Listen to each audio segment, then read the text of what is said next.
Hey everybody, and welcome inside to the Across the Table studios.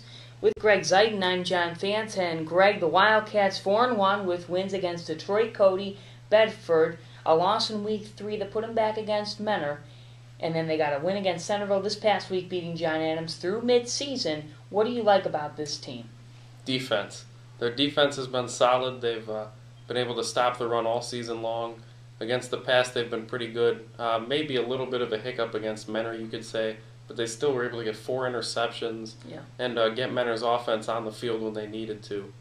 And, defense has been solid. That's the thing I like the most so far.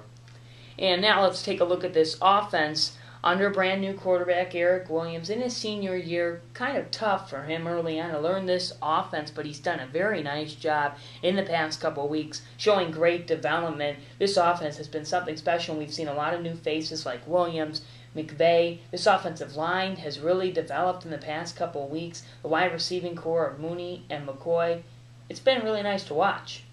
Yeah, I really think about halftime of the Menor game. From then on, the offense has really been a lot better than they were before that. Williams seemed to get into a groove. He was able to find a few more guys. Blake Thomas started catching some passes. And Jake Mooney, we've got to mention him. He's got about 70 receiving yards a game, 4 touchdowns. He has almost half of Eric Williams' passing yards and 4 of his 8 touchdowns.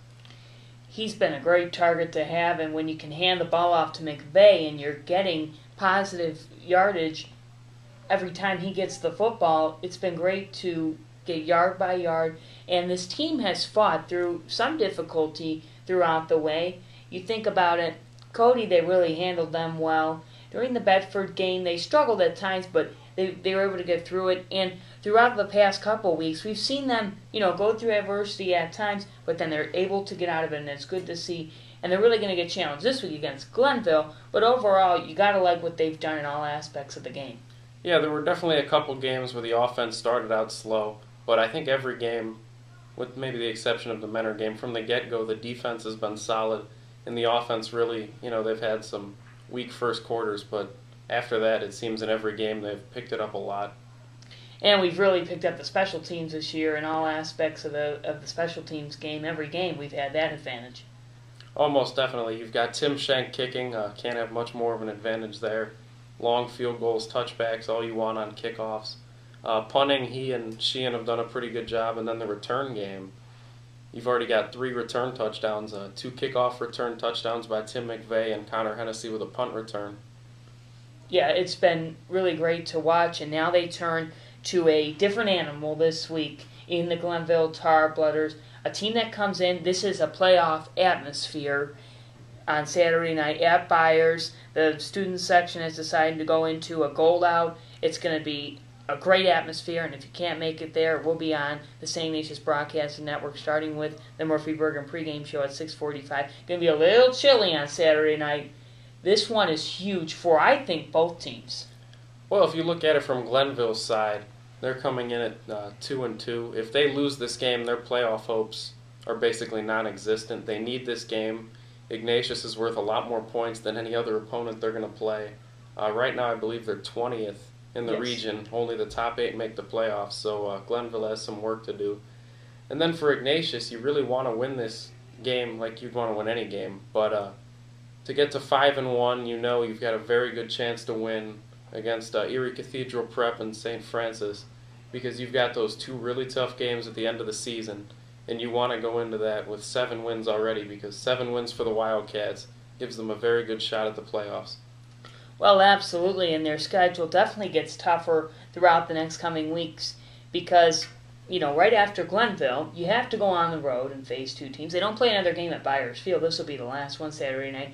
So you need this one, I think, to set the stage for yourself and really to be a contender, to come into this game and get a big win shows that, you can play in the big games, and I think that that's what this team needs.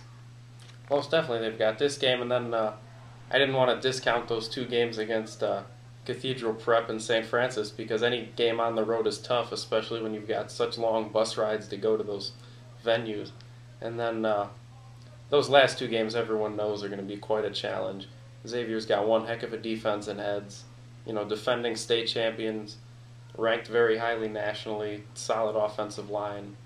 They're a force to be reckoned with right now. I think 20 straight wins they've had dating back to last season. Well, in this series, this will be the 10th meeting Saturday night. Glenville leads the series 5-4. They last played a few years ago in a playoff matchup that we kind of want to put back 8 turnovers on the Wildcats.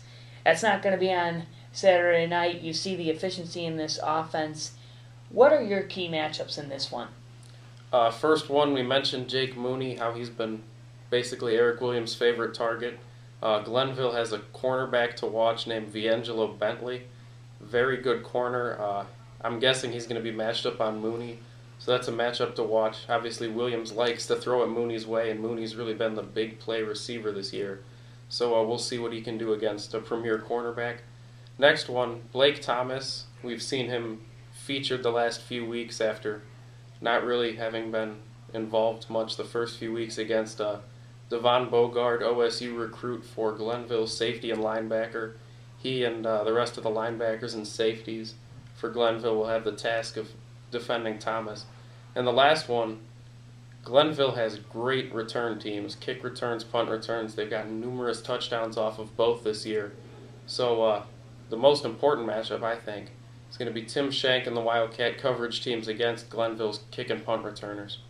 You got to think every one of these games gets decided by, to me, takeaways, turnovers, and special teams. And that's huge in every one of these games, especially on a cold night where it's supposed to be 45 degrees, getting even close to 40, merging to like the 39, 38 range. And, I mean, I'm going to have my jacket on up in the booth. It's just going to be really cold and unlikely for an October night. So you got to think that the Wildcats have a bit of an advantage when they have a power running back like McVeigh. Yeah, Glenville does have a good running game and a good run defense, but they don't really have much of a passing offense. And Wildcats with Tim McVeigh, that's obviously an advantage. Well, we will have all that for you. Byersfield, please tune in to us. If you can't make it, it'll be a cold night, so just sit back and relax. It's set to be a huge game with huge implications along the way. Jeff McCormick will also be along with us. We will all have that for you. Murphy Bergen pregame show starting at 6:45, and the kickoff from a chilly Byers at 7 o'clock. Thank you for watching Across the Table, everybody.